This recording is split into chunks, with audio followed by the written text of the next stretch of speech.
నాకు తెలిసి ఈ టైంలో దయ్యాలు కూడా తిరగడం మానేసి ఇంటికెళ్ళి పడుకుంటాయి అనుకుంటా. ఎందుకంటే ఇప్పుడు టైము మార్నింగ్ 3:50 AM అయింది. సో హలో ఎవ్రీవన్, నా పేరు Chandra. Welcome to the first ever long video of my channel Roja for hustler.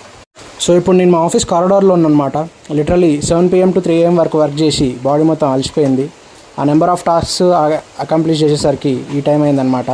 ఇంకో గంట సేపు అట్లనే కంప్యూటర్ ముందర కూర్చుంటే నాకు పిచ్చిలేస్తుందని భయం అయ్యి ఇప్పుడే కాఫీ బ్రేక్ తీసుకొని బయటకి ఇలా తిరగడానికి వచ్చాను అనమాట. So I currently work at an office in this building. కానీ అది ఏ ఆఫీసో నేను చెప్పకూడదు, ఎందుకంటే చెప్తే తను అవతలకు పంపిస్తారు కాబట్టి. అసలుకే 1.5 year తర్వాత లేక వచ్చిన జాబ్. ఎన్నో ఇంటర్వ్యూస్, ఎన్నో వాకిన్స్, ఎన్నో మెయిల్స్, ఎంతో మంది కన్విన్స్ చేస్తే కానీ వచ్చిన జాబ్ ఇది. ఇలాంటిది ఒక సిల్లీ రీజన్ తోటి జాబ్ పోయిందని తెలిస్తే మా ఆఫీస్ వాళ్ళు, మా ఇంట్లో వాళ్ళు ఇద్దరు కలిసి నన్ను సాగొట్టి బయట పారేస్తారనమాట. So I work as a non IT guy in this building. And coming to my background, నేను కంప్లీట్ చేసింది BSc ఆనర్స్ అగ్రికల్చర్ 2024లో కంప్లీట్ చేసిన. కానీ బ్రో నాన్ ఐటీ అన్నావు కదా, ఇప్పుడే మళ్ళీ BSc అగ్రికల్చర్ అంటున్నావు ఏంది అనుకుంటారా? అదే హైలైట్ అనమాట. ఎందుకంటే 2024లో మనం చదివిన చదువుకి మనకు వచ్చేది 2 రకమైన జాబ్లు. ఒకటి BPO జాబు లేదా మార్కెటింగ్ జాబు. ఎందుకంటే మన సంగతి మనకు ఆల్రెడీ తెలుసు కాబట్టి మార్కెటింగ్ జాబ్ చేస్తే మనం ఎట్లా చచ్చిపోతామని తెలిసి మార్కెటింగ్ జాబ్ తీసుకోలేదు. కానీ ప్లేస్మెంట్ లేకుండా కాలేజ్ నుంచి బయటకు వస్తే కాలేజ్ చేతులు ఇరగొడతామని స్ట్రిక్ట్ వార్నింగ్స్ చేయడం జరిగింది. 10 లక్షలు పెట్టి చదువుకున్నాక ఏ ప్లేస్మెంట్ రాకుండా బయటికి పోతే మనకే సిగ్గు అనిపిస్తుంది. కాబట్టి వచ్చిన జాబ్ తీసుకోవడం తప్ప నా దగ్గర వేరే ఆప్షన్ లేకపోయింది. సో ఏదో కంపెనీలో BPO నేను జాయిన్ అయిపోయాను అనమాట. కానీ జాయిన్ అయిన తర్వాత తెలిసింది ఏంటంటే దాన్ని మించిన రాడ్ జాబ్ ఇంకోటి లేదు. అలా 3 నెలలు ఆ జాబ్లో బతుకుండలేక, చేసి చేయలేక, ఉండలేక, నేడిచి ఏడవలేక మొత్తానికి బయటకు వచ్చేసాను అనమాట. బయటకు వచ్చిన తర్వాత తెలిసింది ఏంటంటే అది నేను పెద్ద కాంపిటీషన్, దానికంటే రాడ్ ఉంది. సో ఇవేమి వర్కౌట్ అయ్యే పనిలా అనిపిస్తలేవని సపోర్ట్ చేయకుండా గవర్నమెంట్ జాబ్కి ప్రిపేర్ అయిపోయాయి అనమాట. హైలైట్ ఏంటంటే ఇక్కడ కాంపిటీషన్ ఇంకా ఘోరంగా ఉంది. సర్లే మనకి టాలెంట్ తక్కువేం లేదని ధైర్యంతో గవర్నమెంట్ జాబ్ ప్రిపేర్ అయ్యానమాట. అలా 1.5 year బ్యాంక్ క్లర్క్ నుంచి మొదలుపెట్టి UPSC దాకా నేను రాయని ఎగ్జామ్ అంటూ లేదు. దరిద్రం ఏంటంటే మనం రాసిన ఒక ఎగ్జామ్ కూడా పాస్ కాలేదు. పైసలన్నీ అప్లికేషన్లకి, సెంటర్లకి, ఆ ఎగ్జామ్ రాయడానికే సరిపోయినాయి. ఇట్లుంటే ఫ్యూచర్లో మన పరిస్థితి అడుకదినడానికంటే ఘోరంగా ఉంటుందని అనుకుని మళ్ళీ నాన్ ఐటీలోకి దిగానమాట. మొత్తానికి దేవుని దయతోటి ఈ కంపెనీలో జాబ్ వచ్చింది. ఇక్కడికి వచ్చినాక తెలిసింది ఏంటంటే ఈ ప్రాజెక్ట్లో మనం వర్క్ చేస్తే మనకు రూపాయి కూడా లాభం లేదు. ఎందుకంటే జీతం మాత్రమే వస్తుంది, స్కిల్ ఉండదు, డెవలప్మెంట్ ఉండదు, నో నాలెడ్జ్ ఉండదు. కానీ ఈ జాబ్ చేయకపోతే మనకి ఇంట్లో ఫుడ్ ఉండదు. ఎలా బతికేద్దామని ఈ కంపెనీలో జాయిన్ అయిపోయాను అనమాట. అండ్ మోర్ ఓవర్ నా దగ్గర ఒక స్కిల్ కూడా లేదు. అసలుకే చేసింది అగ్రికల్చర్ డిగ్రీ. అండ్ మన కోడింగ్ అంటే సిడ్డసి రాకు. జీవితంలో ఇరిటేషన్ తెప్పించే విషయం ఏదైనా ఉందంటే అది ఒక మ్యాథ్స్ మాత్రమే. ఎందుకంటే నన్ను జీవితంలో ఎప్పుడు సంతోషంగా ఉండేది లేదు. అది చిన్న కోపంతో ఇంజనీరింగ్ కూడా తీసుకోలేదు. డైరెక్ట్ 12thలోనే బైపీసీకి వెళ్ళిపోయాను అనమాట. 12th తర్వాత మనం BSc అగ్రికల్చర్ జాయిన్ అయ్యి గడ్డి వీకడం తప్ప పెద్ద చేసింది ఏం లేదు.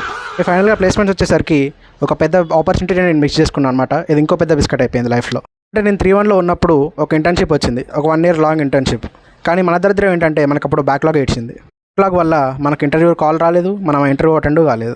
దీనికంటే ఇంకో పెద్ద దరిద్రం ఏంటంటే నేను 4-2లో ఉన్నప్పుడు ఇంకో కంపెనీ కూడా వచ్చింది, అది పెద్ద గవర్నమెంట్ బ్యాంక్. కానీ మన దరిద్రం ఏంటంటే మన షార్ట్ లిస్ట్ కూడా కాలేదు. చెప్పుకుంటూ పోతే నా లైఫ్లో ఉన్న దరిద్రాలను లెక్కేయాలంటే ఒక బుక్ రాసినా సరిపోదు అనమాట. ఏం చేస్తాం, ఇది లైఫ్, ముందరికి వెళ్ళాలి. లేకపోతే ఇక్కడనే ఉంటే ఎందుకంటే ఏదో ఒక రోజు మనకి పిచ్చిలేసి జాలీగా ఏదో ఒక బిల్డింగ్ ఎక్కి దూకాలనిపిస్తుంది.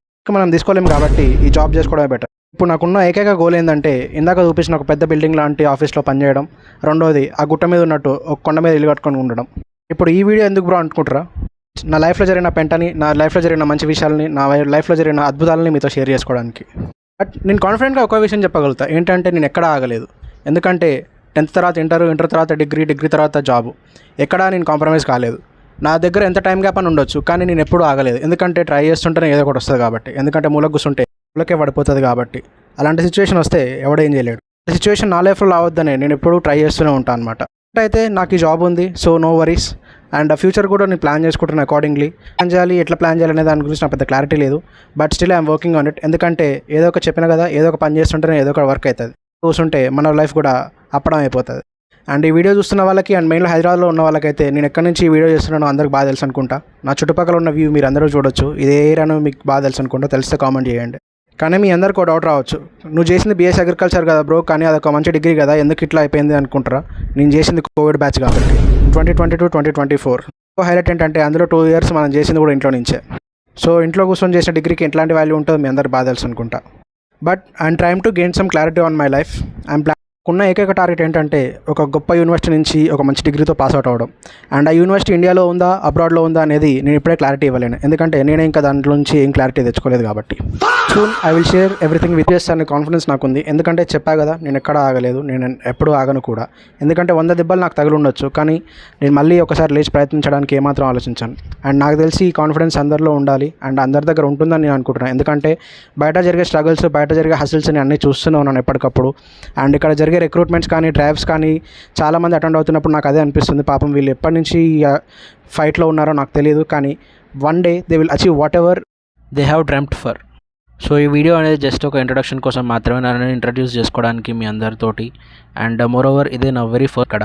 అండ్ ఇప్పుడు చూపిస్తున్న ఏరియా ఏదైతే ఉందో ఇది నా one of the favourite spots in the entire office. ఎందుకంటే నాకు ఎప్పుడైనా స్ట్రెస్ అనిపించినా, ఏమన్నా అనిపించినా ఇక్కడికి వచ్చి హాయిగా పాటలు వింటూ రిలాక్స్ అవుతాను అనమాట. అండ్ నేనే కాదు, అందరిలో దాదాపు ఆఫీస్లో చాలామంది ఇక్కడికి వచ్చి రిలాక్స్ అవుతుంటారనమాట.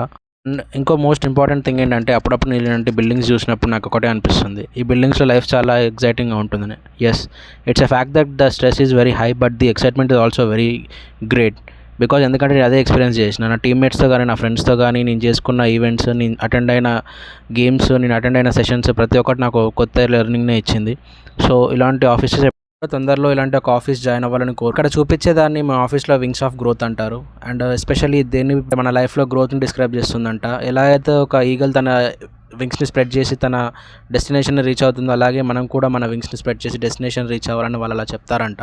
సో అంతా బాగానే ఉంది, కానీ నాకు ఈ ఆఫీస్లో అడుగుపెట్టినప్పటి నుంచి నాకు ఒకటే ఒకటి, ఇది జిరాఫా లేకపోతే జింకనా, నాకు అదే అర్థం కావట్లేదు. ఎందుకంటే నేను జీవితంలో ఇంత పెద్ద కాళ్ళున్న జింకని నేను ఎప్పుడు చూడలేదన్నమాట. ఇది జింకో జిరాఫో మీరే కన్ఫర్మ్ చేసి చెప్పండి. And here comes the end of this video. I hope you like this video, and ఈ వీడియో నచ్చితే, నా డిస్కషన్ నచ్చితే తప్పకుండా ఈ ఛానల్ని సబ్స్క్రైబ్ చేయండి. Thank you so much.